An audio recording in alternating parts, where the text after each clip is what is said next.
بەخێر بێ کاک سامان. زۆر سپاس نازانی خان. خوا بەخێر بێ. کاک سامان چی شەکەی؟ من خەریکی شعر و نووسینەکانم. باشە لە پاڵ نووسینە هیچ ئیشت کە ناکەی؟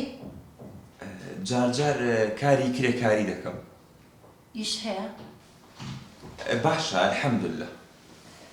ئەدی هاوسەرەکەت چی شەکە؟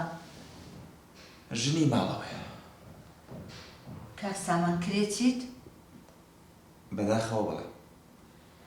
کەواتە باری ئابووریت باش نییە. بڵێ. زۆر بەداخەوە. کاک سامان قسەکت پێ دەڵێم بەس عاجز مەبە. فەرموو نازانی خان.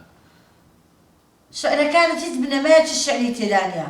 تەنیا چەند قسەیە کە ڕیزت کردیە.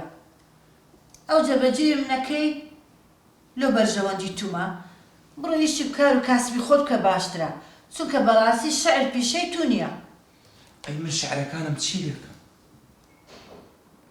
کوڕم ئەوە پێتەڵێم ئاخر شعر نییە بە دوو ئیش و شتی خۆت بکەی باشترە ئەوە پیشەی تو نییە.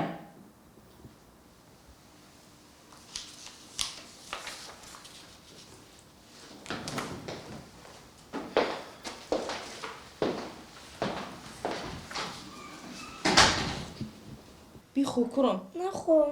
بیخۆ باش ڕووبەکەت بدەمێت چابیەوە. ناخۆم دایە دڵم هیچ نابە. هەی هاوبەر دومرە خۆ باشە؟ نانا دەی ناخۆم.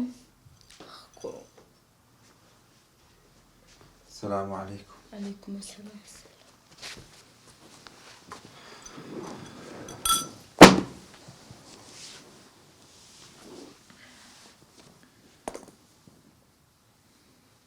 چیتە؟ هیچم نییە ژنەکە. ئەمانەت بینیوە.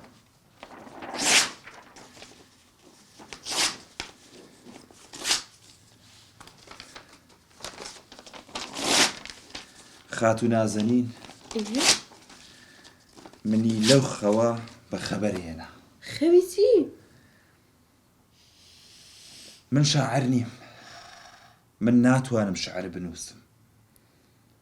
بۆیە سوپاس یەکەم کە منی بە خەبەر هێنا. لەم ڕۆوە بڕیارە دەم بۆ خێزانەکەی خۆم بژیم. بۆ ئێوە بژیم. نامەوێت چیتر بە زۆر شعر بنووسم. خۆم بە شعرا هەڵواسم. وەرە شێرەکەم وەرە. بە قوربانت بم. ڕۆحەکەی باوکە. خۆشم دوی باوکە. کورە جەرگی خۆمی. باشترین بڕیارت داوە. باوکە لە ماوەی دووە ئیشی دەکەی بۆ من؟ ئەی ڕۆحی باوکە بە سەرچاو. ژنەکە لەم ڕۆوە ئیتر سامانێکی تر ئەبینیت. ئەو سامانەی جاران نەما. الحەمدولیلا شکر بۆ خوای گەورە. کورە بە قوربانتان بم.